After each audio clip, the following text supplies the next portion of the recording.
그래서 유 작가님이 사마천 같은 작가가 됐으면 좋겠다. 권력 앞에서도 비판적으로 신랄하게 역사 기록을 할 수 있는 이재명 정부 5년을 비판적이고 신랄하게 기록하는 사마천이 되라. 오윤혜 씨가 사마천을 인용하는 상황. 와 대단하다 근데. 책이라는 미디어의 위대한 점을 우리가 지금 바로 보고 있는 거예요 현장에서. 나는 제가 말에 실수하면 누가 사마귀를 실수한 줄 알았어. 야. 오랜만에 함께합니다. 유시민 작가 박수로 맞이합니다. 진짜 오랜만에 뵙겠습니다. 네. 그렇게 오랜만인가? 정말 오랜만이에요. 예. 보고 싶었잖아요. 그렇습니다. 네. 자, 그리고 또 한 분이 더 나와 주셨죠. 유시민 작가의 애독자. 네. 요새 유시민 작가 덕분에 책벌레가 됐어요. 그 전에는 맞아요. 완전히 그냥 까막눈이었는데 예. 이제는 책 없이는 하루도 살 수 없다. 똑똑해졌어. 하루라도 책을 읽지 않으면 입안에 가시가 돋는다라는 네. 이야기를 하고 있습니다. 오윤혜님 박수로 맞이합니다. 네, 반갑습니다. 오윤혜입니다. 우리 유 작가님의 청춘의 독서에는 이런 구절이 나옵니다. 저봐. 막 술술 나와. 술술 나와 진짜야. 아주 인상 깊은 구절입니다. 네. 권력은 마주보고 있을 때보다 권력과 함께 서 있을 때 더 큰 두려움을 느낀다. 그래서 나는 행복하게 살기 위해서 권력을 멀리하기로 결심했다. 야. 그래서 총리직 거절하신 거예요? 그런 얘기 안 하기로 했어. 근데 진짜 되게 이 구절이 함께 서 있을 때 왜 큰 두려움을 느낄까 했는데 그 책에는 함께 권력과 서 있으면 아군들이 미친 듯이 공격하고 막 그런 삶이더라고요. 예. 그래서 굉장히 인상 깊었습니다. 아니, 총리직을 거절했다 이런 건 어떤 분들이 여기 나왔을 때 얘기했나? 아니 이제 다른 데서 얘기했나? 저는 납치해서 제가 봤어요. 솔직히 말씀드리면 여기서 이제 어떤 누군가가 얘기를 했어요. 근데 저는 그런 발언이 진위업은 몰라요. 저는 뭐 조금 적절치 않은 것 같아서 얼른 막 뭉개고 넘어갔습니다. 예. 근데 제가 또 저러고 있네요. 죄송합니다. 이거 적절치 않은 발언인가요? 그게 사실 뭐 그 사실관계는 뭐 분명히 할 필요는 있죠. 있어요? 그게 이제 제가 드릴 수 있는 말씀 이런 정도인 것 같아요. 뭐 저한테 총리를 해달라고 했는데 제가 거절하니까 그다음에 뭐 김민석 의원을 지명을 하고 이랬다 그런 거는 난 모르겠고 모르죠. 그냥 제가 아는 범위에서는 이재명 대통령의 인사 구상 중에 네.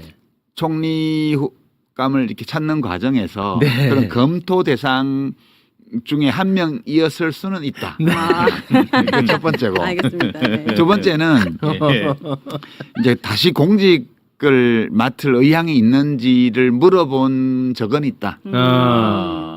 그럼 나는 뭐 어떤 공직도 할 생각이 없음을 분명히 했다. 단호하게. 네. 그 정도만 하죠. 네. 그러니까 뭐 행복하게 살기 위해 권력을 멀리할 결심을 아니 하였다. 그런 게 아니고 행복하게 살기 위해. 여기 책에 그렇게 쓰셨잖아요, 작가님이. 아니 그 책 따로 말씀 따로 하시면 안 되죠. 작가님 책인데. 이거는 그 근데 독자로서 실망합니다. 그거를 그 공직을 한다고 해서 꼭 불행해지는 것도 아니고 예. 공직을 안 한다고 해서 꼭 행복한 것도 아니에요. 이거 사람마다 달라요. 사람마다 다른 거죠. 예, 어떤 사람은 공직을 해야 행복한 사람이 있고 그건 맞습니다. 이재명 대통령 같은 분 예. 요새 얼마나 행복해 보여. 아유 이럴 거면 좀 신났어. 진작시켜 주지 맞아요. 그랬어. 난 이런 생각이 많이 들더라고. 네. 그리고 이제 저 같은 스타일은 그런 공직 수행에서 그것이 이제 객관적으로 볼 때 보람 있고 훌륭한 일이라 하더라도 개인적인 만족을 얻는 스타일은 아니니까 이게 나는 그렇다 그런 거지. 그렇지, 그렇지. 혹시 일반론으로 아니, 오해해서 아니, 유시민은 네. 그렇다. 유시민은 사람마다 그렇다는 네. 거야. 좀 별난 놈이라서 네. 유시민은 그렇다. 그런 네. 정도죠. 예. 네. 와 시작부터 아주 어려운 질문이 들어가가지고. 죄송합니다. 윤혜야, 네? 너무 고마워. 그렇지 않아도 요거 하나만 좀 여쭤보고 시작을 해볼까 합니다. 예. 유시민 작가님과 우리 매불쇼 그동안에 함께하면서 윤석열을 이겨내는데 큰 도움을 받았단 말이에요. 그래서 그냥 오로지 그냥 개인적으로도 너무 감사하고 개인적으로도 큰 위안이 됐거든요. 예. 근데 유시민 작가님이 정치 평론하지 않겠다.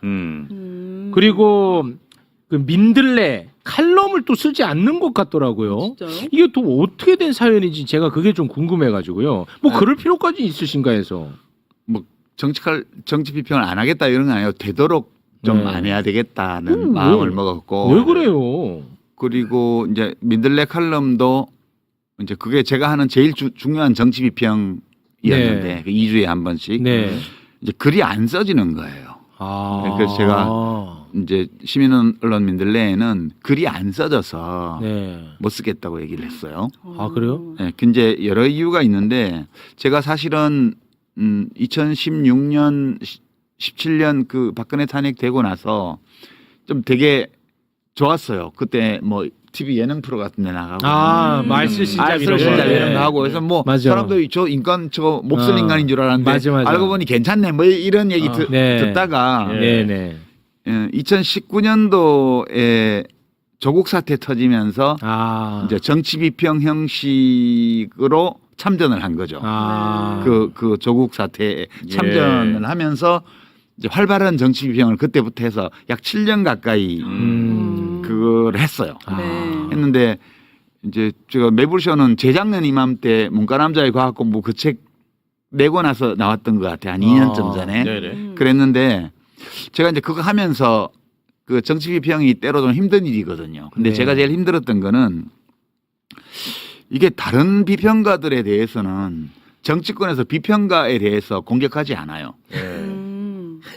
아니 뭐 아무렇게나 해도 뭐 이번에 뭐 무슨 뭐 국힘당이 뭐 170석을 한다 이런 얘기를 하는 사람 했다고 해서 국힘당에서 공격하거나 민주당에서 비판하거나 하지 않아요. 근데 이제 비평가들끼리는 할 수 있죠.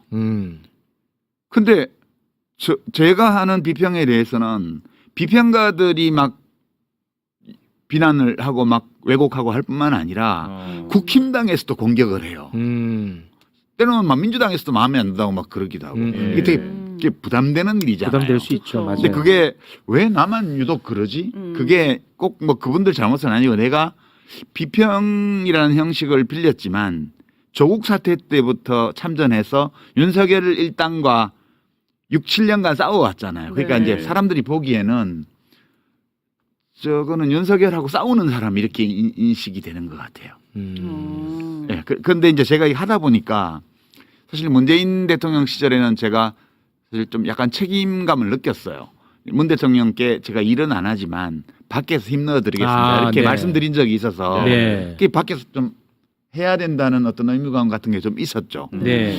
그리고 이제 이재명 대통령이 지난번에 낙선할 때 그때는 그런 의무감보다 난 아무것도 약속한 게 없으니까 내가 무슨 부채의식을 가진 것도 아니고 그렇죠. 개인적으로 아주 친분이 깊은 사이도 아니고 근데 너무 마음이 이제 안쓰럽고 정말 그렇게 사방에서 공격받으면서 모함받고 악마화 당하고 이런 걸 보면서 저렇게 어려운 환경에서 태어나서 자란 사람이 정말 민중의 성원을 받으면서 최고 권력자의 자리에 올라서 좋은 정치를 펼치는 거 이걸 되게 보고 싶다는 생각이 많았어요. 그래서 그걸 또 했거든요.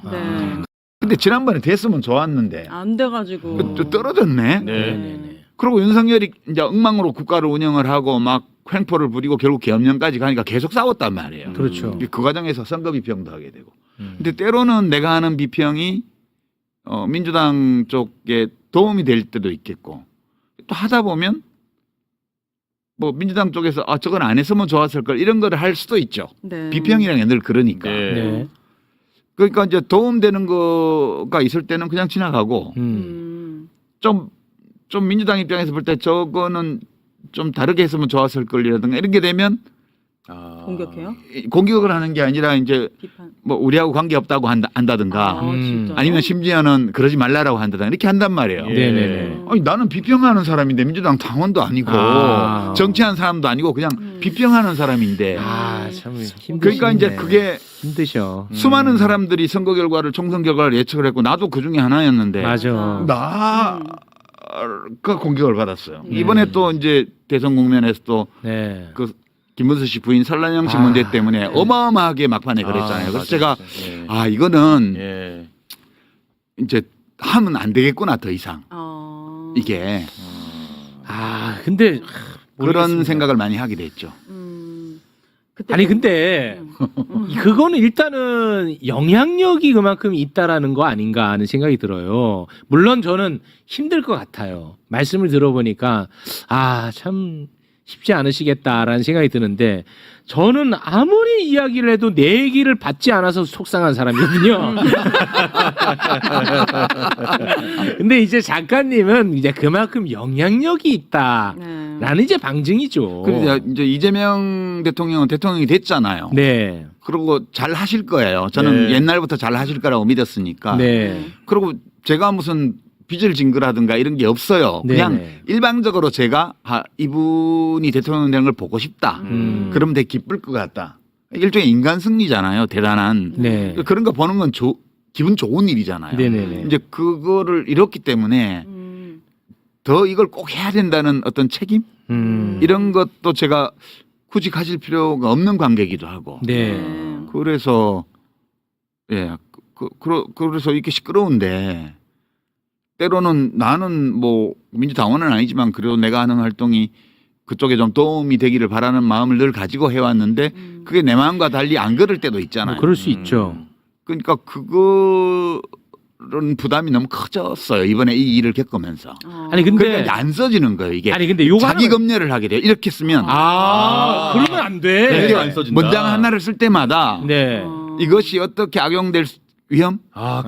이게 진짜. 아군한테 받는 상처가 더 깊고 커요. 아니 꼭 어쩌면. 아군한테 받는 것 때문이 그럴 것 아니라 같아요. 전체적으로 하든 이것이 그러니까 자기 검열을 너무 하게 되는 거예요. 그래서 글이 안 이거 써지시고. 진짜 유시민 상처 너무 크다. 그래서 맞아. 이렇게 자기 검열을 한 문장마다 한 단락마다 계속 검열을 하게 되면 네. 비평을 안 하는 게 맞겠다. 아, 아니 어떤 선택이든 저는 매우 존중하고 지지합니다. 저는. 그래서 예, 이제 저는. 매불쇼에 나올 일이 별로 없어져서 오늘 그래도 우리 시청자들한테 그 대선도 끝났고 하니까 한번 인사는 해야 되지 않을까. 네. 왜 못 나오는지 이야기 네. 좀 하고. 그 오늘 마지막이에요? 아니 안 그렇게 돼요. 내가 가만 안 있지. 그렇지. 근데 그 작가님, 근데 사실관계는 또 우리가 따져보는 게 중요하니까 작가님으로 인해서 이번 대선 국면에서 시끄러웠던 거는 현상이었어요. 그건 맞아요. 근데 그게 예를 들어 표를 깎아먹는 행위가 됐느냐? 그 데이터가 있어요? 저는 그거랑은 전혀 별개라고 보는 입장이거든요. 그 데이터로는 입증이 안 되고. 없죠. 근데 이제 다만 비평하는 사람으로서 네. 자기 자신의 비평 행위에 대해서도 비평적으로 볼 필요는 있어요. 그건 맞죠. 네. 그래서 일종의 자아 비판 같은 거를 한번 해보자면 네.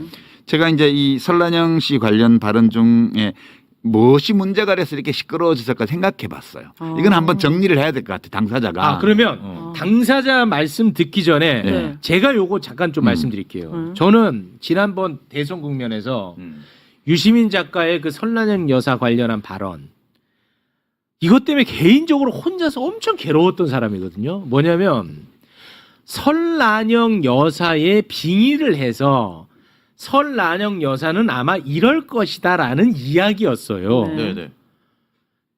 그런데 그거를 두고 언론에서 뭐 여혐이다, 무슨 뭐 엘리트주의다라고 엄청나게 때렸단 말이야. 네. 그리고 방송에 나오는 논객들도 그걸로 엄청나게 비판 많이 하더라고요. 네. 여야 할 것 없이 다 했습니다. 근데 저는 그걸 거의 대부분을 다 봤습니다. 이건 제 느낌이지만 그 해당 발언을 진짜 제대로 듣고 비평한다고 느껴본 적이 없어요. 처음에 만들어진 프레임대로 그 안에서 호적되더라고. 나는 그거를 다 듣고도 그 발언이 불편할 수 있다고는 생각합니다. 그건 뭐 각자의 몫이니까. 근데 제대로 듣고 보지도 않고 언론이 만든 프레임대로만 가는 거야. 그래서 내가 그게 너무 화가 나는 거야. 있는 그대로 다 듣고 나서 비평한 거는 가능해. 근데 내가 볼 땐 그거 안 봤어. 그래서 내가 이걸 한번 하려고 했었는데 괜히 또 하면 긁어부스럼이 될까봐 또 내가 못 하겠는 거야.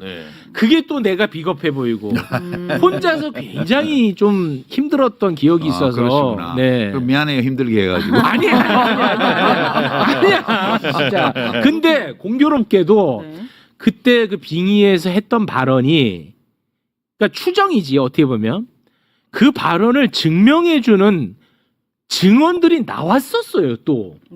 그래서 그런 건 별로 중요하지 않아요. 저한테 중요해요. 예. 그래서 오늘 그것만 한번 좀 듣고 갔으면 그래, 좋겠어요. 준비를 예, 해놨어요? 그거 하나만 좀 듣고 그런 가겠습니다. 것도? 그래서 네, 그래서 준비했어요? 허락해 주신다면 아, 네. 유시민 작가의 원 발언 보고 네. 그거를 증명해주는 발언 이렇게 두 개 연결해서 네. 보겠습니다. 됐죠? 예. 네, 일단 그러면 유시민 작가의 그 문제가 됐던 그 발언부터 일단 한번 듣고 옵니다.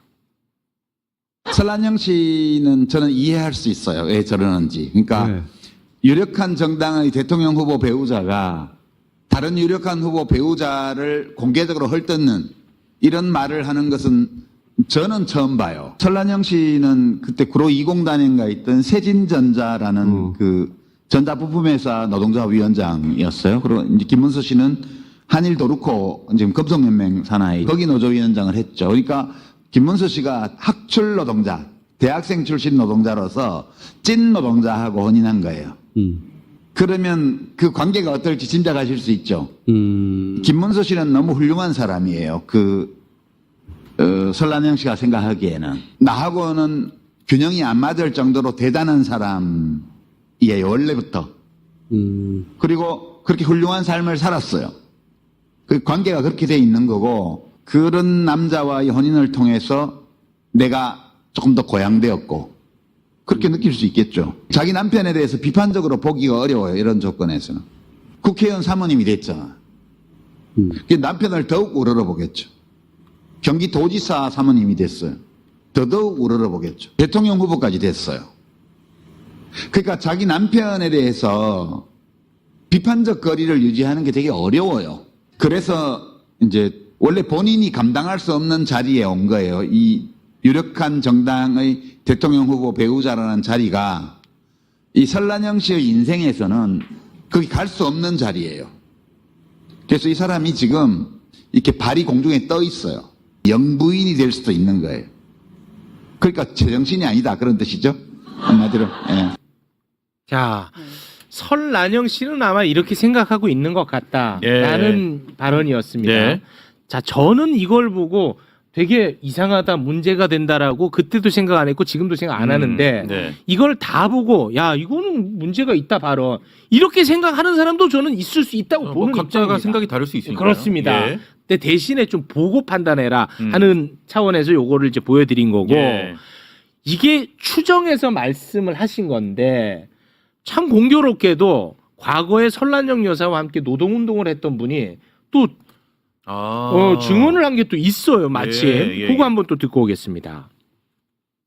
그 설란영 씨하고 결혼했을 때 심각했어요. 그때 한참 서울대 나온 놈들이 운동권에서 주름 잡으면서 노동자 출신 여성들하고 결혼하는 게 유행처럼 발생했던 때였습니다. 그때 노동자 출신 설란영 씨를 결혼하면서 하루는 제가 대학서점이라는 곳에 봉천사회를 갔는데 설란영 씨가 제가 굉장히 친한 친구였는데 저를 본 척만 척하고 동아일보를 펼치고 보는 거예요. 그래서 이상하다고 생각했는데 그걸 보고 나더니 책꽂이에 이제 먼지를 터는 거예요. 그래서 야, 너 뭐해? 나 왔는데. 그랬더니 나 할 일 많어. 동아일보 사설도 봐야 되고 한겨레신문 사설도 봐야 되고 조선일보 사설도 봐야 되고 일본어까지 공부해야 된다. 이렇게 이런 얘기를 듣고 깜짝 놀랐어요. 근데 김문수 씨는 그때 설랑영 씨가 갖다 준 밥을 서점에 쪽방 안쪽에서 밥을 먹고 있었어요. 그래서 제가 소리 질렀어요. 야! 노동자 출신하고 결혼했으면 있는 그 자체로 존중해야지. 이게 뭐 하는 짓이냐. 그러면서 존중할 수 없는 그런 태도에 대해서 질책하고 돌아섰습니다. 네. 유시민 작가가 빙의해서 추정한 것을 어떻게 보면 약간 좀 뒷받침해주는 증언처럼 저는 느껴졌는데 자, 제가 얘기하고 싶은 건 여기까지고 이제 뭐 당사자니까요. 유시민 작가님. 굳이 저런 거를 볼 필요 없어요. 저한테는 중요했어요. 문제는 저한테는 중요했어. 이제 조금 전에 제 말하는 영상이 나왔는데 우선 이제 한 두 가지 문제가 있어요. 하나는 작은 문제고 하나는 이제 좀 큰 문제일 수 있는 제 발언에.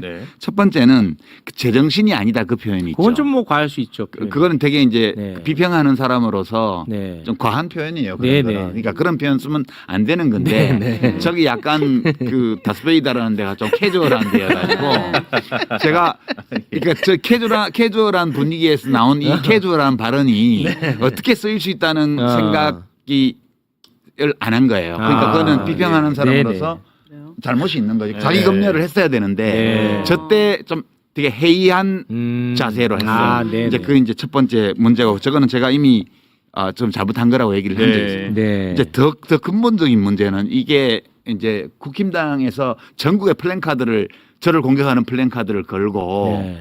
막 지지층 투표 독려를 하고 막 그랬습니다.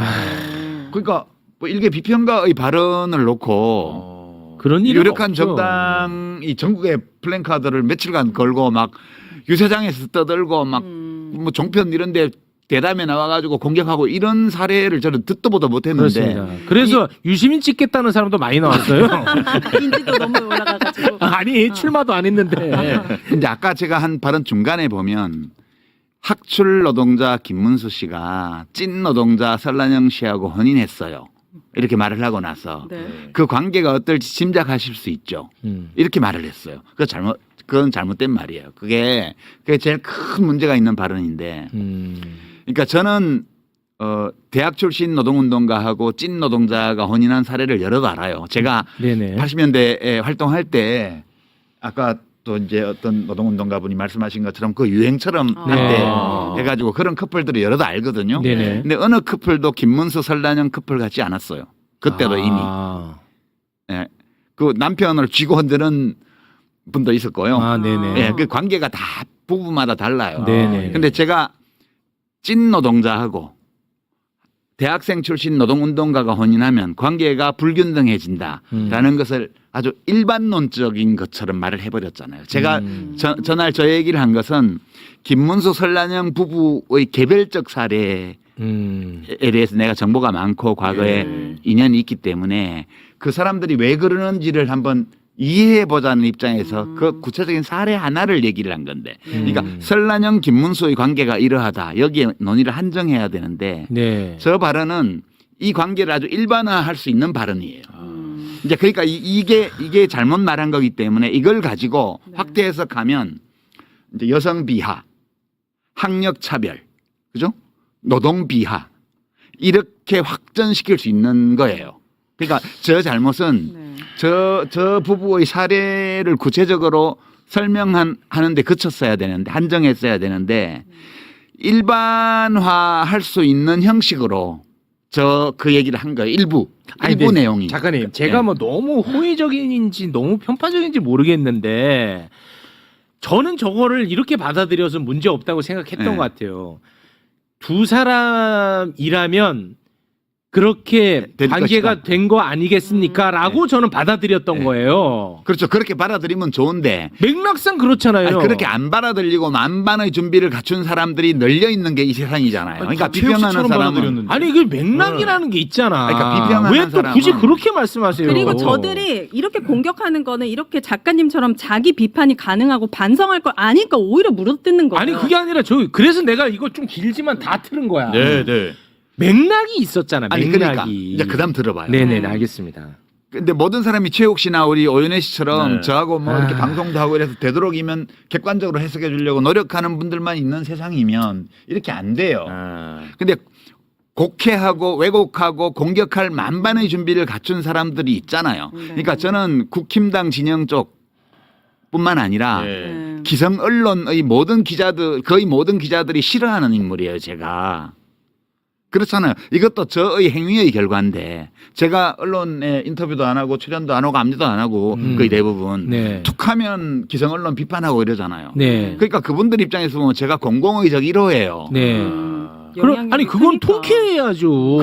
아니 그쪽 입장에서 보면 아니 그러니까. 그리고 윤석열하고 6년 넘게 싸웠어요. 네. 그 국힘당 쪽에서도 공공의적이에요. 자기들로서는. 그렇죠. 이제 그런 조건에 내가 있기 때문에 네. 이런 식으로 확대 왜곡해서 정치적 공격 소재로 사용할 위험 네. 이걸 충분히 인식하고 발언해야 되는데 제가 저렇게 공격당할 소지가 있는 발언을 한 거예요. 그건 그게 아니야. 저희 잘못이죠. 그건 예방 불가능해. 이건 여기까지고. 나는 반대. 그다음에 이제 어떤 비평가가 한 비판 중에 이런 게 있었어요. 무의식에 잠재의식에 여성 비하 학력 차별 이런 의식이 있기 때문에 저런 말을 한 거다. 네. 이렇게 하더라고요. 네, 그래서 네. 제가 생각해 봤어요. 정말 그런가? 생각해 봤는데 그럴지도 모르겠다는 생각을 한 거예요. 너무 그렇게 바르려고 아니, 하지 마요. 무의식의 영역이란 건 내가 의식을 어떻게 못하는 거잖아. 당연하죠. 그러니까 이제 이 문제는 내가 이렇게 심지어는 무의식의 영역에 있을 수 있는 것까지도 의식의 영역으로 끌고 들어와서 그것을 내가 자기 검열을 해야 된다. 비평을 계속 하려면. 아 너무 자기 비하하지 마세요. 아니, 비하가 아니요. 아왜 그래요? 아니, 그거는 진짜. 객관적으로 비평하는 거예요. 그러니까 네. 그거 무의식의 세계니까 내가 의식의 영역에서 그렇다 하는데 나도 말을 못 하는 거예요. 그럴 수도 있지. 근데 그런 것 때문에 저렇게 그 안이한 태도로 말을 한 것일 수 있기 때문에 네. 정말 무의식의 영역에 그런 게 있는지까지도 의식적 진단의 대상으로 삼아봐야 되겠다는 생각했고요. 여기까지가 이제 자아 비판이고. 네. 그래서 이거가 결과적으로 나타난 걸 보면 제가 매우 흥미로운 사실을 하나 발견을 했는데 네네. 이걸 가지고 이제 저를 비판했던 그룹이 두 그룹이 있어요. 첫째는 국힘당 패거리들이고 네. 이제 국힘당 정치인들과 후보 진영 네. 후보 부부와 네. 그다음에 뭐 그럼 그걸 편드는 자연스럽죠. 언론인들과 그걸 편드는 비평가들과 자칭 네. 그런 사람들이 공격하는 건 너무 자연스럽죠. 자연스럽고 네. 알 수 있어 왜 그러는지. 그렇습니다. 두 번째는 네. 여성의 전화나 뭐 민주노총이나 이런 시민사회단체 있잖아요. 네. 진보적 시민사회단체. 여기서 또 비난 성명이 많이 나왔거든요. 많이 나왔어요. 네. 이 둘은 동기가 달라요. 네. 이 두 번째 그룹은 정말로 어떤 비평가가 무의식의 영역에서라도 네. 이런 인식을 갖고 있기 때문에 저런 발언을 한 게 아니냐라고 의심할 수 있죠. 네. 그리고 그렇게 의심하면 발언할 수 있는 거고요. 네. 그다음에 이것이 대선 국면 막바지에 국힘당 쪽에서 이거를 이용해 먹고 있다는 사실은 그 사람들이 신경 쓸 문제가 아니에요. 네. 이분들은 이른바 신념윤리, 자신이 옳다고 믿고 있는 바에 따라서 옳은 일만 하면 되는 거지.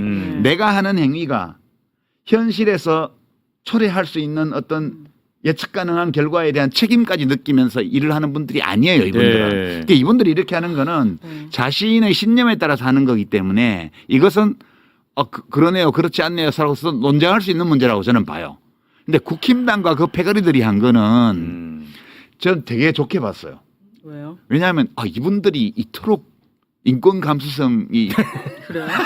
그렇지 않다는 거 아시잖아요. 아니 근데 빼어나서 꼬투리 잡으려고 하는 그런데 건데. 설랑영 씨는 노조에 대해서 되게 개빡하고 못생겼다. 막 이런 발언 하는 거에 그러니까 대해서도 그것 때문에 비롯된 얘기야 그러니까요. 이게 다. 저는 그 발언이 오히려 더 불쾌하게 느껴졌어요. 노조도 했던 사람이. 그런 건 논의할 네, 그게 뭐- 필요가 없고요. 네, 논의할 그 필요가 저는 없고. 기뻤어요. 네. 이분들이 이토록 여성 비하에 대해서 예민하고 노동 비하에 그런 게 대해서 아니라는 예민하고 거 아시잖아요. 그런 사람들이 아니라는 거. 학력 차별에 대해서 내가 이분들 잘못 봤구나. 그 전에 뭐 여성가족부 폐지, 뭐 아니, 페미니즘 유 공격하고 작가님한테만 막 가혹한 거예요. 그래, 그들은. 뭐 노란봉투법 막 거부권 발동하고 막 노동조합 욕하고 이럴 때 제가 그분들은 정말 노동을 비하하고 여성을 얕잡아보고 그리고 학력 차별 의식이 찌드는 분들이라고 생각했어요. 근데 그런 사람들이에요. 이 일반적화할 수도 있을 저 약간의 좀 상당히 또는 심각한 실언. 좀 잘못된 표현 방식 이거에 저렇게 분기탱천해서 저렇게 하는 걸 보니 우리 대한민국 앞으로 잘 되겠다. 차별금지법도 이번 국회에서는 무난히 통과될 것 같다. 이런 사실 때문에 그분들이 모쪼록 앞으로 네. 매사에 그와 같은 경각심과 감수성을 높은 수준에서 유지해 주시면 나로서는 이 모든 비난에 대한 비난받은 거에 대한 보상을 아니, 받을 것 같다. 저 작가님. 그런 생각은 해요. 아니 뭐 작가님, 뭐 작가님 아이고. 자유롭게 무슨 말씀이든지 다 하실 수 있지만 저는 오늘 솔직히 굉장히 불편해요. 왜요? 왜냐하면 저는 지금 그냥 쉽게 표현해서 작가님을 편들면 작가님을 욕했던 사람들로부터 내가 공격 대상이 될 수 있다고 생각하잖아요. 당연한 그렇지. 자연스럽죠. 같이 날아가는 걸 감수합니다. 왠지를 알아요? 나는 이게 만약에 잘못됐다고 생각을 해야 난 이런 잘못을 안 하려는 예방이 가능하잖아. 나는 그렇지 않아요, 지금. 난 잘못됐다고 생각하지 않아. 아니, 그래서 저- 나는 예방이 불가능해. 표현이 잘못됐다니까 그 관계가 어떤지 짐작하실 수 있죠. 이 표현은 아니 그 맥락상 맥락은 그들이 그런데. 입장에서는 그렇게 봤다고 우리는 받아들였단 아니 말이에요. 내가 잘못했다는데 왜? 왜 그러냐면 왜 그러냐 맞아요. 예, 그러니까 예. 왜 그러냐면 네. 맞아요. 작가님 본인이 잘못했다는데 네가 뭔데 껴들어? 맞습니다. 왜 그러냐? 이유가 있어요. 이유가 이렇게 가이드라인을 가혹하게 잡아버리면 다른 사람들이 어떤 발언을 어떻게 합니까? 아니 이제 여성의 전화나 민주노총이나 한국노총에서 잘 싸우겠죠 앞으로.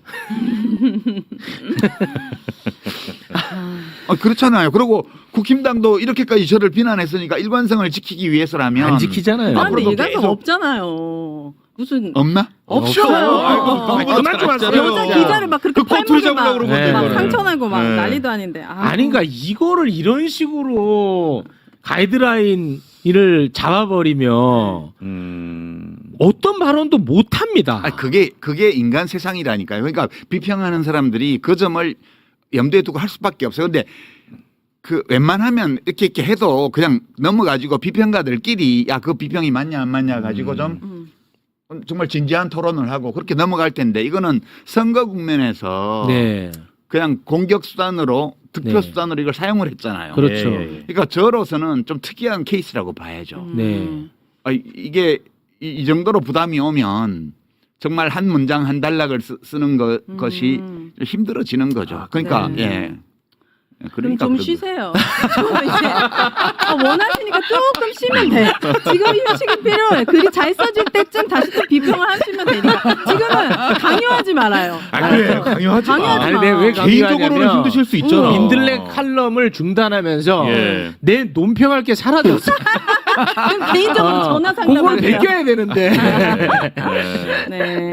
아니 그리고 또 너무 이렇게 또 상처받고 위축된 것 같아서 또 제가 그것도 가슴이 좀 아프고 아니, 이건 상- 개인적인 감정입니다. 상처받은 건 아니에요. 예. 이게 되게 무서운 일이구나 이게. 아니 그거는 맞죠. 그런 거고 내가 신중할 필요는 있죠. 스스로 감당하기 어려운 정도의 그런 일이 생기는 예. 이 행위를 계속하면 그건 곤란하잖아요. 모든 일이 다 나로 인해서 생기는 건데 네. 나로 인해서 생기는 일을 내가 갈무리를 하기가 어렵다라고 느끼면 나로 인해서 그 일이 생기지 않도록 하는 수밖에 없는 거 아니냐. 에이 그건 아니죠. 그렇게 보는 거죠. 아니 그 독립운동가를 친일파들이 다 손가락질했는데 그럼 독립운동가로부터 비롯된 건데 독립운동 하지 마요? 아 독립운동가도 그 일본 제국주의와 친일파들한테 빌미를 제공하는 경우에는 네. 그거에 대해서 그런 빌미 어차피 싸우는 관계잖아요. 네네네. 그러니까 우리가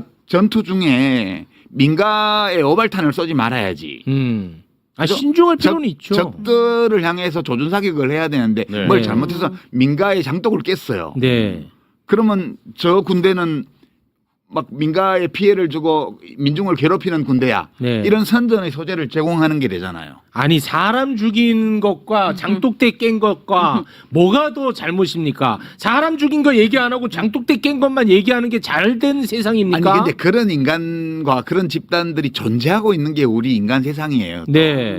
그 점을 우리가 원래 비평하는 사람은 이거 신경 안 써도 돼요. 원래 비평하는 사람은 자신의 신념 윤리에만 철저하면 되거든요. 네. 근데 내가 이렇게 살다 보니까 어쩌다 보니까 이게 그냥 내가 저지르는 어떤 오류 이런 것들이를 민주당에 덮어 씌워 가지고 뭘 그렇게 할 수 덮어씌워요. 있는 세상이 되어 있더라고. 이것도 과대망상인지 모르겠는데. 과대망상이에요. 아니 작가님 네. 대한민국 전체를 청소하려는 사람이 장독대 하나도 깨지 않겠다고 생각하는 게 너무 오만한 거 아닙니까 아니, 오히려? 나는 그런 사람 아니거든. 아니 그러니까 그 장독대도 깰 수 있고 깼다고 혼날 수도 있죠. 그리고 아니, 깼으면 그러니까. 물어주면 되는 거고. 그러니까 계속 공격하는 거 아니에요 지금. 그래. 작은 흠결에도 저렇게 좋아, 막 이러니까 오유는. 무슨 성직자입니까 우리가? 아, 그럼. 그러면 진보진영 비포형이 어려워져요. 저들 좋다. 룸살롱 가고도 말도 안 되는 재판 계속하는 사람들도 많은데. 아 좋아. 네, 그래서 저는 당분간 그냥 빈 활만 쏠려고요. 그러니까 집에서 혼자서 비평하거든요. 커피 마시면서. 아 진짜. 이렇게 제 아내나 제 아들이 듣는 데서 아 네. 이러면서 뭐라고 한마디씩 네, 해요. 네, 아, 이건 네. 잘된 일이네. 뭐 좋은 일이네. 아유, 어떻게 이렇게 판사가 이러지?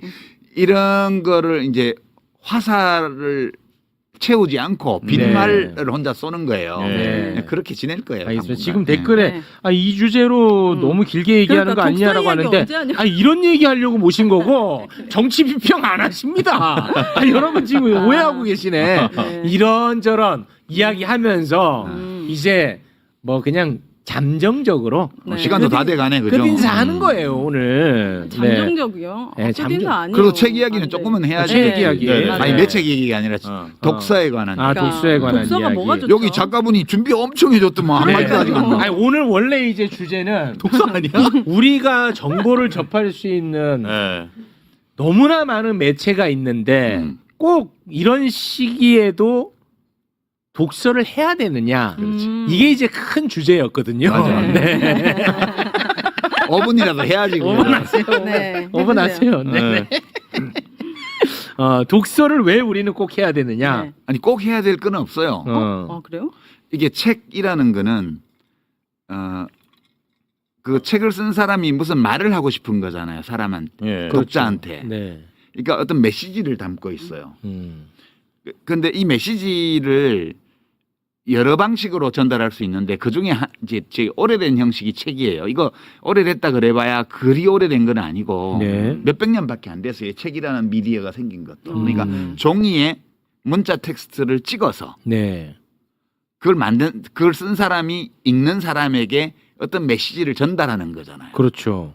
그러니까 이 책이라는 미디어는 문자 텍스트로 소통하는 그런 매개체에 예. 지나지 않아요. 네. 근데 문자 텍스트로만 소통할 수 있는 게 아니라 우리가 언어 중에서 문자 말고 말로도 할 수 있고요. 그렇죠. 말뿐만 아니라 영상 뭐 이런 거 음악 다 얹어가지고 말하자면 멀티미디어로 소통할 수도 있잖아요. 그렇습니다. 교감하고. 네. 그러니까 그 책이라는 것은 예전에 라디오, 텔레비전 이런 게 생기기 전까지는 책이 뉴미디어였죠. 네. 그러니까 지금 책은 완전 올드 미디어가 돼 있죠. 네. 네.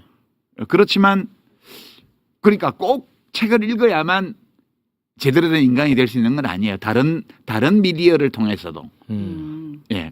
문자 텍스트 아닌 다른 방식으로도 얼마든지 지식과 정보와 감정과 생각과 이런 것들을 전달할 수 있고 받을 수 있습니다. 네. 근데 책이 가지고 있는 장점은 네. 이게 올드 미디어인데도 왜 안 죽냐 하면 오로지 문자 텍스트로만 전하기 때문에 네. 이 유튜브 보는 거와는 달리 여기는 다 보여주는 심지어는 댓글까지 보면서 볼 수 있어. 네. 네. 근데 이 책이라는 이 문자 텍스트로 이루어진 미디어는 그 책을 쓴 사람하고 그 책을 읽는 나하고 둘만 교감해요 여기서. 그리고 어떤 주제, 어떤 문제에 대해서 거의 할 수 있는 이야기를 전부 다 담아놨어요. 질문 하나, 어떤 책 한 권이 한 개의 질문을 다루는 책인 경우도 많아요. 네. 그러니까 굉장히 깊게 들어가면서 문자 텍스트에 불과하지만 영상을 머릿속에 조합할 수 있어요 우리가. 때로는 필자 글쓴이의 음성 지원이 되는 것 같은 느낌이 네, 맞아요. 받기도 맞아요. 하고요. 네. 호흡이 맞으면. 예. 그래서 독자가 이 영상을 보는 것과 달리 많은 부분을 자기 직접 해야 돼요. 그러면서 똑같은 시간 동안 똑같은 정보를 받아도 문자 텍스트로 받는 이것이 이 두뇌 속에서 다른 활동들을 많이 하면서 이걸 봐야 맞아요. 되기 때문에 아. 영상으로 보는 것보다 더 깊게 남아요. 그럴 수 그래서 있겠네. 책이 되게 어릴 좋아요. 때 이렇게 설명하면서 책 읽으라고 했으면 나도 읽었지. 무조건 읽으라고만 하니까. 그게 무조건 심지어 읽으라고 하는 사람도 안 읽어. 그래갖고 내가 안 읽었잖아. 저는 어제 유시민 이렇게 작가님과 설명하니까 교감을 했거든요. 진짜 책을 읽으면서. 그래서 유 작가님이 사마천 같은 작가가 됐으면 좋겠다. 권력 앞에서도 비판적으로 신랄하게 역사 기록을 할 수 있는 이재명 정부 5년을 비판적이고 신랄하게 기록하는 사마천이 되라. 오윤혜 씨가 사마천을 인용하는 상황이 이게 와 대단하다는데. 책이라는 미디어의 위대한 점을 우리가 지금 바로 보고 있는 거예요 현장에서. 나는 걔가 말이 실수하네. 누가 사마귀를 실수한 줄 알았어. 야 사마천에 나도 놀랐어. 그러니까 깜짝 놀랐어. 근데 진짜 많은 도움이 되고 교감이 됐습니다. 근데 저도 윤석열 계엄이로 6개월 동안 두 가지 취미가 생겼거든요. 6개월 그 힘든 6개월 동안 네. 하나는 술이고 하나는 책이었어요. 좋아. 술도 좋고 책도 좋아. 왜냐면 전 신앙이 없으니까 미래가 너무 암담하고 희망이 주님을 없는데. 모시는 거지. 막 누군가는 종교가 있는데 어디에 기대야 돼 하면서 이제 책을 펴게 되고 야. 맹자를 보고 유시민을 보고 야 낭만이 최강문을 보고 최강욱을 보고 낭만이 있어. 이렇게 버텼죠. 저도 진지하게 좀 고민이 하나 있는데 요즘 시대가 책을 읽기 좀 어려운 시대잖아요. 피로하고 바쁘고. 저 같은 경우는 책을 펴면 끝까지 못 읽어요. 근데 그러다 보니까 되게 자책감도 좀 심하고 아. 왜 이렇게 좋은 책을 나만 다 끝까지 못 읽어? 와, 좋다 이 질문. 방송도 못 하고 왔는데 어. 책도 못 이런 자괴감이 요즘 좀 빠지더라고요. 아, 끝까지 뭐. 이러다가 이제 뭐 도태 되겠죠. 아, 이 도태 아니 근데 되는 이것도 거예요. 진심이야. 실패한 사람 같이 느껴져. 그럴 필요는 없고요. 그러니까 그게 그 책을 끝까지 못 읽는다 이러면 끝까지 읽을 수 있는 책을 고르면 돼요. 아. 이 세상에는 책이 너무너무 많아요. 그러니까 저도 못 읽는 책이 많다니까요.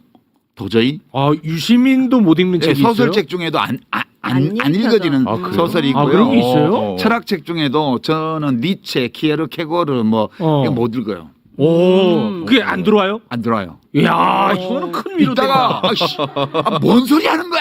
뭐 이런 막 집어던져요. 야, 그런 게 있어요. 오. 요거 좀 위로 힐링이다. 힐링. 힐링이야. 독자의 책임이 아니고 저자의 책임이거나 아, 저자의 책임이야. 아니면 독자와 저자가 서로 안 맞아. 맞지 네. 않아요. 궁합이 안 궁합이 맞구나. 안 좋아. 궁합이 안 좋아. 어. 왜냐면 훌륭한 객관적으로 볼 때 아주 좋은 남자고 객관적으로 볼 때 아주 괜찮은 여자인데 네. 둘이 이혼하는 경우 있잖아. 아, 맞아요. 아, 그렇지. 그 남자가 이상한 건 아니거든. 그렇지. 궁합이 안 맞는 아, 거지. 궁합이 안 그 중에 하나가 이상할 수도 있지만 아. 둘 다 이상하지 않은데 그냥 궁합이 안 맞는 걸 수도 있어. 아, 좋다, 좋아. 그 책하고 독자도 저자하고 독자도 궁합이 맞는 저자 독자가 있어요. 어. 그러니까 내가 끝까지 책을 못 읽겠다면 이건 그렇게 썸만 타다가 많은 여자 같은 또는 남자 같은 존재일 수 있는 거지.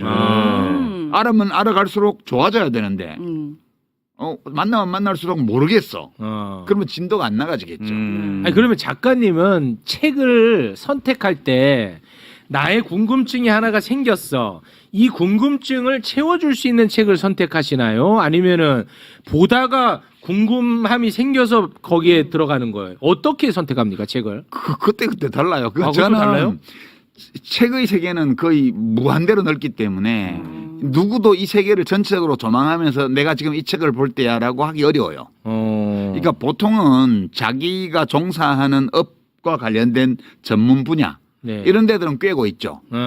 이쪽에 뭐 문학비평가 같으면 문학평론가 같으면 원래 이번 달에 나온 소설이 주목할 게 뭐 있나 이렇게 보게 되겠죠. 네. 그렇지만 그냥 독자 입장에서 보면은 세상에 너무 많은 책이 있어요. 그래서 저도 그냥 되는 대로 봐요. 어떨 때는 뭐 미디어에 나온 책, 이거 재밌겠는데 생각이 들어서 보기도 하고, 어떨 때는 서점에 우연히 들렸다가 보기도 하고, 어떨 때는 뭐가 궁금해서 검색해보고 이런 책이 있구나 해서 보기도 하고요. 그래요? 이게 또 사람마다 달라요. 책 찾는 방식이. 그래서 저는 그냥 어차피 책의 세계는 내가 다 모르니까. 네. 그 우리 인생은 짧으니까. 어.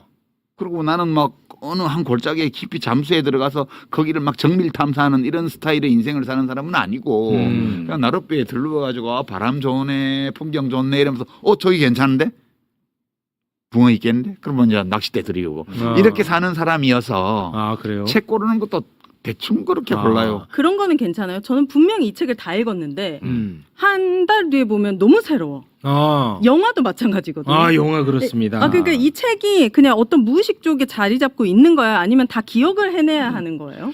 다 기억 못해요 어차피. 진짜 아예 나는 새롭더라고. 책을 다시 볼 때마다. 그러니까 책을 한 거는 한번 일독을 하면 그중에 극히 일부만 머릿속에 저장이 되죠. 나머지는 어떤 분들은 무의식의 영역으로 간다고 그러고 어떤 분들은 그냥 망각하는 거라고 그러는데 제 느낌에는 어떤 부분 상당한 양은 그냥 망각하는 거고요. 네. 우리 뇌에서 모든 정보를 저장할 수 없기 때문에 그냥 시간 지나면서 많은 부분 없애버리는 거예요. 네. 또 일부만 남게 돼요. 그것도 괜찮아요. 그러고 이제 자기가 그 책을 보면 내 이 책 읽었는데 하고 기억을 잠시 떠올려 보면 몇 가지 기억이 나겠죠. 근데 그거는 다 사라지고 몇 개만 우리가 이해할 수 없는 어떤 메커니즘을 통해서 내 머리에 남은 거예요.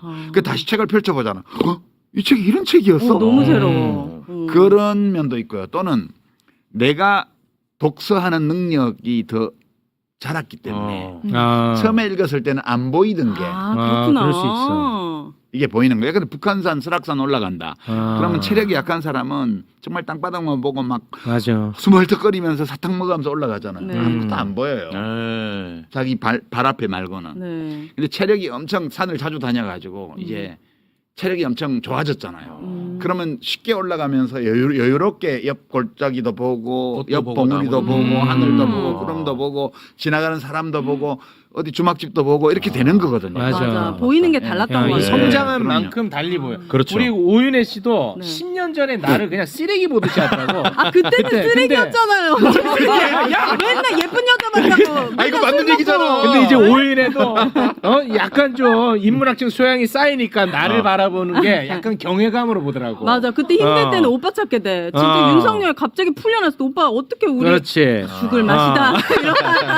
이건 안 돼. 나도 죽을 맛이다. 약간 그러면 우리 작가님은 이 독서하는 그 행위 있잖아요. 그 느낌 행위 이 자체를 또 사랑하시죠? 그렇죠. 그 이제 자체를. 그 왜 그러냐면 제가 사실 이번 주 금요일에 그 라이브 방송이 하나 있는데 네. 노무현 재단하고 그 인문사회 교양서적 출판하는 출판인들하고 콜라보 해가지고 사람 사는 세상 책문화제라는 걸 금토일 사흘간 해요. 노무현 시민센터에서. 네. 근데 이제 뭐 강연 뭐 같이 하는 토론 북토크 뭐 이런 거 있는데 그 중에 하나가 네. 알레오 북스를 거기다 하나 붙여가지고 라이브를 해요. 네. 공개 방송으로. 네네네. 근데 제가 이제 책 읽는 거 관련해서 최근에 경험이 다시 만날 세계라고 해가지고 그 이번 탄핵 계엄 극복 과정에서 그 시위에 참여했던 네. 주로 젊은 여성분들 필자들 한 10분 정도가 짧은 글들을 써서 모은 책이 있었어요. 그거를 네. 알리오 북스에서 한 2, 3주 전에 다뤘거든요. 네. 되게 재밌었어요. 그 이제 계엄 이번에 인생 1회차 계엄을 당한 사람들의 얘기예요. 아, 전부 다. 네네네. 그리고 이제 이번 금요일에 다룰 책이 문학평론하는 김명인 선생 책인데 두 번의 계엄령 사이에서라는 제목인데 그게 이제 돌베개에서 나온 책인데 그 책을 다루기로 했는데 그게 첫 번째 계엄이 주된 내용이에요. 이분의 인생 1회차 계엄. 1979년 80년. 그 계엄 때 이분이 당했던 일들에 대해서 이제 회성록이라 그래서 성찰적으로 그때 일들을 돌아보는. 그러니까 저희는 같은 공간에서 활동했던 사람이니까 재미있게 읽었죠. 제가 그 두 책을 보면서 책이라는 게 진짜 대단하구나. 그러니까 이 다시 만날 세계라는 이번에 인생 1회차 계엄을 맞았던 그런 여성 시민들이 네네. 쓴 책을 우리 연배에서 보면 네. 되게 새로워요. 이 사람도 이랬구나.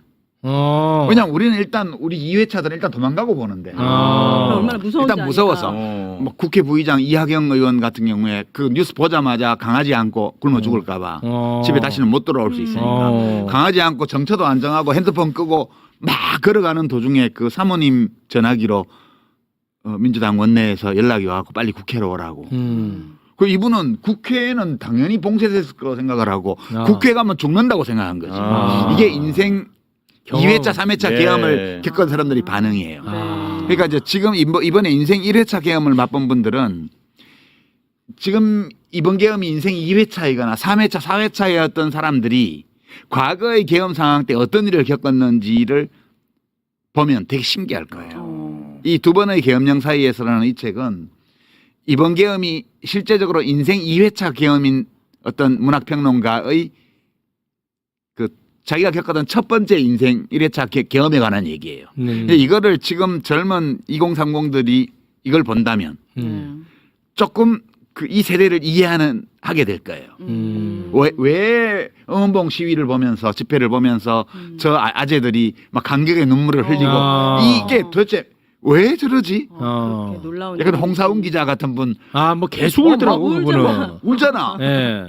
그게 너무너무 달라요. 그러니까 우리 세대는 우리가 경험했던 1회차 계엄 당시의 상황과 이번 2회차 계엄이 너무 다른 거예요. 이건 완전 신세계예요. 지금 2회차 계엄에서 겪은 거는. 그러니까 이 세대가 서로 다른 세대가 각자의 경험이 다르기 때문에 상대방을 잘 이해하지 못하고 있다가 이 책에서 자신이 겪은 경험에 대한 이야기를 깊이 있게 하잖아요. 그러니까 이걸 읽어보면 간접 경험이 되는 거죠. 그러니까 내가 겪은 계엄과 40년 전, 50년 전에 겪었던 계엄. 그 세대를 이해하는 징검다리가 돼줄 수 있어요. 그런 경험들이 이 책은 되게 궁합이 잘 맞는 짝이야 두 권이. 다시 만날 세계라는 이 책과 두 번의 계엄령 사이에서라는 이 책은 서로 궁합이 잘 맞는 책이에요. 네. 그러니까 이런 경험, 이게 소통이라는 게 결국은 그냥 한두 마디 말로는 다 전할 수 없는 이 계엄에 대한 그 어떤 경험 네. 이런 것들이 간접 경험으로 서로 공유되는 거죠. 그래서 제가 이 김명인 선생의 책에 대해서 부제를 붙인다면 네. 라고 하고 이제 우리 제작진한테 이런 부제 생각해 보라고 그랬어요. 다시 만날 뻔했던 세계. 되게 너무 끔찍해요. 그러네요. 네. 근데 확실히 우리 작가님은 책 얘기할 때가 제일 행복해 보이네요. 그러니까 아, 반짝반짝. 내가 여자 얘기할 때 그 표정이 진짜 손짓, 눈빛, 그치. 반짝반짝 표정 이 하시잖아요. 모든 게 행복해 진짜 보이신다. 내가 여자 얘기할 때랑 너무 흡사해서 나 혼자서 막 키득거렸어. 너무 좋아하시네. 그랬어요? 예. 그럼 너무 나와서 좋아하시네 책 진짜. 얘기라도 자주 해주세요. 비평 안 하셔도 되니까. 그러니까 좋잖아요 이렇게 네. 인문학적인 그치. 이야기. 아니 책을 한 권을 읽어도 근데 재밌게 하고 막 행복하게 읽어야 되는데 요즘은 너 한 달에 몇 권 읽어. 독서량에 너무 집착하니까 에이 그런 거는. 거기 아니면 내가 무식한 사람이 되는 것 같더라고요. 요즘은. 아니 너는 무식하고. 그거는 맞고. 그건 맞아. 그건 그렇다고 맞아. 무슨 네. 몇 권으로 이렇게 접근해 오는 무식하면 애들도. 어때요? 뭐 사회에 피해 주는 거 아니 없잖아요. 근데 실제로 요즘 어. 독서량에 집착하는 친구들 많아요. 아유 그런 건 의미 없고. 아, 네. 그러니까 그러니까 독서량에 집착하는 거는 제 생각에 물론 책을 많이 읽으면 좋긴 해요. 마치 하루 세 끼 맛있는 걸 계속 먹으면 좋은 것처럼. 예. 근데 하루 세 끼 계속 맛있는 걸 먹는다는 걸 자랑하는 건 되게 촌스러운 일이라고. 그게 아니고 내가 밥을 한 끼 먹더라도 여러 가지 생각을 해서 내가 먹고 싶은 걸 찾아서 먹고 싶은 방식으로 네. 함께 먹고 싶은 사람하고 먹는 거. 이런 게 되게 우리 인생에서 기쁨이잖아요. 네. 책도 똑같아요. 책도 많이 읽으면 좋긴 하지만 네. 많이 읽는 것이 선은 아니죠. 그렇죠. 그러니까 한 권을 읽더라도 정말 맛있게 맛있게 읽어야지. 이 책을 내용을 내가 이해했다를 넘어서서 책을 읽는 행위를 둘러싼 여러 일들이 있어요. 그런 것들을 함께 생각하면서 느끼면서 이렇게 책을 읽으면 네. 읽고 나서 다 잊어버려도 돼요. 어차피 잊어버리는 건데 예.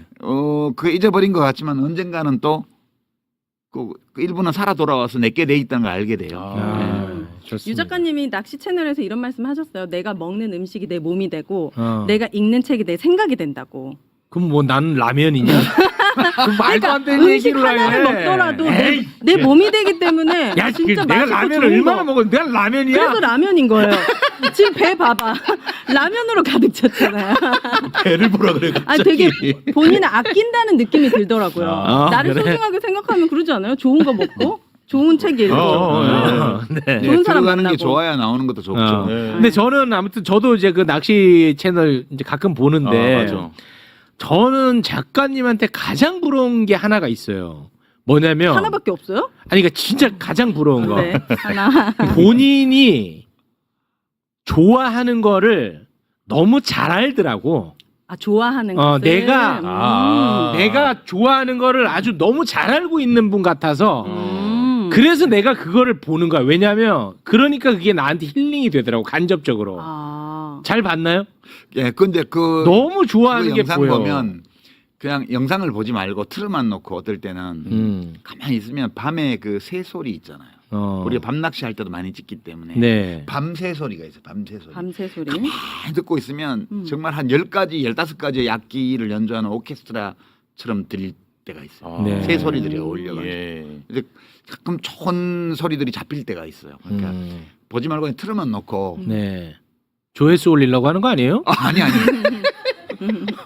왜냐면 내가 낚시를 하다가 이렇게 탁, 그 밤이니까 아무것도 안 보이니까 갑자기 귀를 이렇게 탁 열고 새소리들을 몇 종류의 새소리가 들리냐 이렇게 듣고 있으면 이상하게 그 새소리들 사이에 리듬이나 이런 조화가 생긴 것처럼 그렇게 들리기도 해요. 그리고 되게 그런 즐거움도 함께 있고 그래요. 예, 그 낚시하시고 그리고 맛있는 음식, 먹고. 술 드시고 얘기 나누고 이럴 그리고, 때 그리고 거기서도 또 자기 또 책 읽은 얘기도 하고 사람 만난 얘기도 하고 막 그러시더라고. 네. 그 너무 행복해 보이는 거야. 그 최욱 씨는 취향이 없어요? 좋아하는 게 분명하지 않아요? 저는 방송하고 네. 칭찬받을 때가 제일 행복하거든요. 저는. 아. 방송인이네. 예, 저는 근데 그게 길지가 않아. 왜냐면 얘네들이 오늘 잠깐 칭찬했다가 바로 욕하거든. 5분마다 바뀌니까. 그게 방송의 아, 습성이지 돌아버리겠어요, 뭐. 제가. 최근 그것보다는 좀 오래 가더라. 아, 이거에 관련돼서 유 작가님 책에서 진짜 멋진 말이 있었는데, 내가 내 자신을 칭찬하지 않고 타인의 칭찬에 휘둘리면 타인이 나를 나락을 보낼 수가 있다고 했어요. 그래서 내가 나를 칭찬하는 게 되게 중요하다고 했어요. 그래. 네. 뭐야? 이 책 좀 읽어봐. 청춘에. 아, 인용 많이 하네. 자기 스스로 자신을 귀하게 해야 맞아요. 남이 아, 나를 귀하게 봐요. 다시 천하게 만들지 못한다는 오. 거야. 남이 나를 귀하게 만들면 남이 나를 천하게 만들 수 있다. 다시. 맞아, 이 말이에요. 멋지죠? 이 맹자 말씀인데. 아, 맹자요. 제가 맹자 씨 좋아해요. 맹자 씨는 맹자 선생님. 아, 맹자 그래요? 선생님. 야. 맹자 씨 좋아요. 아. 그분의 글은 어. 따뜻하고. 아니 풍자 씨 생각나잖아. 맹자 씨라 그러니까. 진짜 맹자님의 인생 수업을 읽었거든요, 네. 작가님. 되게 따뜻하고 이분이 측은지심이 있는 보수주의자라고 하셨거든요, 유 작가님이. 근데 확실히 읽으면 되게 따뜻해. 아, 따뜻해. 위로받아. 야, 오윤혜. 네. 왜 이렇게 똑똑해 진짜? 야, 오윤혜 좋은데. 다 개몽된 겁니다, 윤석열로 인해서. 네. 윤석열 효과죠. 네. 왜냐하면 책을 한 권밖에 읽은 책이 알려져 있지 않은 권력자가 내란을 저질러서 지금 저렇게 됐잖아요. 아. 그러니까 우리는 그 반대로 가야 되지. 어. 많은 책을 읽은 시민이 돼야 되겠다. 아, 맞아. 무슨 말 네. 알겠습니다. 아, 진짜 이게 무식하다는 게 저는 위험하다는 건 진짜 윤석열 중에서 나는 솔직히 뭐 무식한 걸로만 뭐라고 하는 것에 대해서는 좀 불편함이 있었던 사람이에요. 와, 근데 무식함이 정말 위험한 거구나 하는 그럼요. 거를 윤석열을 통해서 많이 깨달았습니다. 그냥 무식한 게 아니고요. 내가 매불쇼에서 몇 번 얘기했잖아. 학습 능력이 없다. 아, 학습 능력이 그때 없는 거. 최욱 씨가 정리를 해서 아. 무식하다는 것은 현재의 상태를 말하는 거고 어. 학습 능력이 없다는 것은 미래에도 그 상태라는 것을 알려주는 거죠. 그렇게 정리를 했어요. 그때. 그걸 제가 한 거예요? 예. 오. 또 칭찬 좋아한다 또. 휘둘리지 말라고. 아, 요거는 이틀은 가겠는데. 아, 좋은데. 그래서 내가 최욱 씨가 그냥 그 유력한 방송인 그 저널리스트로 인정받는 건 아니다라고 아. 얘기를 했죠. 아이고, 네. 맞습니다. 아, 제 이야기를 또 우리 유시민 작가가 인용을 하니까 더 있어 보이는데. 그러니까. 얘네가 제 거를 가끔 갖다가 인용하는데 네. 쓰레기로 만들어요. 아, 진짜. 그러니까. 네, 누가 인용하는지도 중요합니다. 네, 그렇습니다. 네, 고맙습니다. 아, 오늘 저는 개인적으로 정치 이야기 할 때보다 더 좋았던 것 맞아. 같아요. 저는. 더 위로가 되고. 네, 너무 좋았는데 가끔 뭐 이 정도 이야기는 하실 수 있지 않겠습니까? 아니 이건 별로 뭐 할 그리고 제가 솔직히 오늘 어. 작가님한테 정말 매우 개인적으로 궁금한 질문을 많이 준비해 왔어요. 그래요? 예. 해봐요. 아니 근데 가야 될 시간. 아니 근데 오늘 앞에 작가님하고 이야기를 하면서 엄청 많이 해소됐어요. 아 그래요? 네. 그렇구나. 어. 체육 해소 방송이야 뭐야? 아니 네. 그러니까 내가 지금 정말 고민하고 있고 힘들어했던 것들을 진짜 오늘 질문을 많이 해왔는데 야 유시민도 저렇게 고민하면서 사는구나. 다 그런 식으로 조금씩 사람인데. 맞춰가면서 사는 거구나. 맞아. 하는 거를 내가 너무 많이 배우고 네. 죄송하지만 또 위로도 많이 받았어요. 유시민 귀한 줄 알아야 돼요. 아 그럼 아니 모르는 사람 없어. 체육 귀한 줄 알아야 아니, 되고. 모르는 맞아, 사람 맞아. 없어. 최영진 귀한 줄 알아야 어.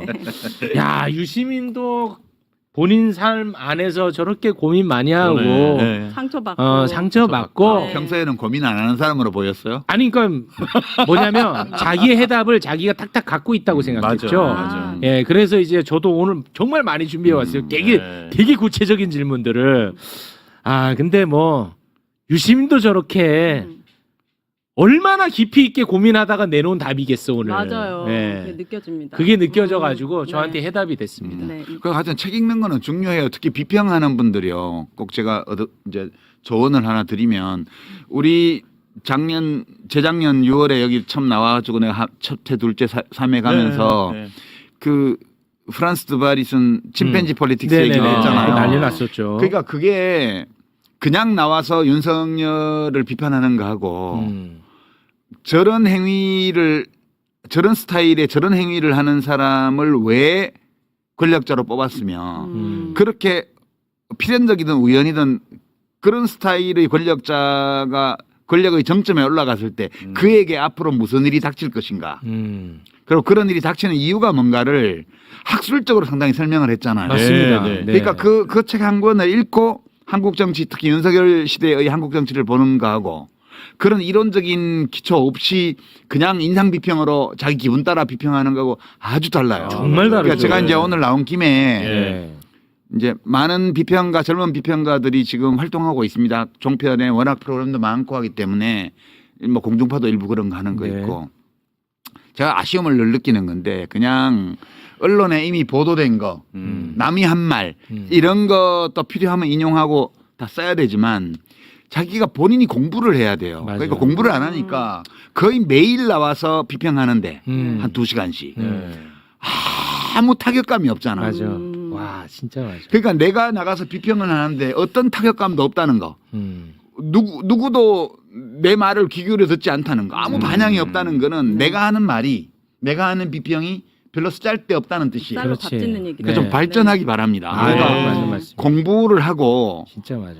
예, 뭐 하나라도 이 공론장에서 어떤 우리가 지금 다루고 있는 문제의 표면과 이면 이 모든 것들을 조명해 보는데 네. 참고가 될 만한 뭐 하나라도 내가 가지고 간다. 아 진짜 이 맞아. 생각을 하면서 비평들을 좀 해줬으면 네. 시청자로서 맨날 종종 보는데 너무 맞는 말씀. 러닝머신 위에서 타면서도 보고 뭐 그거 저 장애인 자막 방송 해놓고 이제 소리 안 나게 해서 다 맞아요. 보잖아. 근데 너무 깝깝한 거예요. 대한민국 네. 공론장의 앞날이 캄캄하다 정말 이런 수준이면. 예. 그래도 저는 예. 좀 희망을 보는 게 저는 유시민 작가랑 뭐 내가 개인적 인연이 있어 뭐 내가 아무것도 없습니다. 근데 제가 유시민 작가를 좋아하는 것은 그동안에 내가 못 봤던 것들을 얘기해주고 그리고 내가 정리 안 한 거를 말씀해주고 그래서 내가 좋아하는 거거든. 네. 굉장히 유시민만 할 수 있는 부분이니까. 근데 그거를 방송을 보시는 분들 그리고 대한민국 시민들도 그걸 안다는 거야. 당연하죠. 그 유시민이 나오면 아 내가 뭐 조회수 또 조회수지. 조회수가 말을 하지. 아니, 그러니까 내가 그 얘기를 하자는 게 아니고 예. 그만큼 또 사람들이 많이 본다는 거는 나랑 같은 생각을 갖고 있다는 아, 거죠. 당연하죠. 그렇지. 그 희망이 있는 거죠. 별 얘기 아닌 거 아무짝에 쓸모없는 이야기는 들으려고 하지 않더라 시민들. 그걸 안다 판단을 한다. 그러니까요. 그 희망의 포인트죠. 예. 맞아요. 그러니까 그거에 부응을 해줘야죠. 젊은 비평가들. 그러니까 이제 나오셔야겠죠. 작가님이 해주시면 됩니다. 아니 나는 이제 젊은이들에게 자꾸 기회가 가야죠. 아직 기회를 더 받을 잘하게. 준비가 안 된 예, 것 같고. 알겠습니다. 네. 아.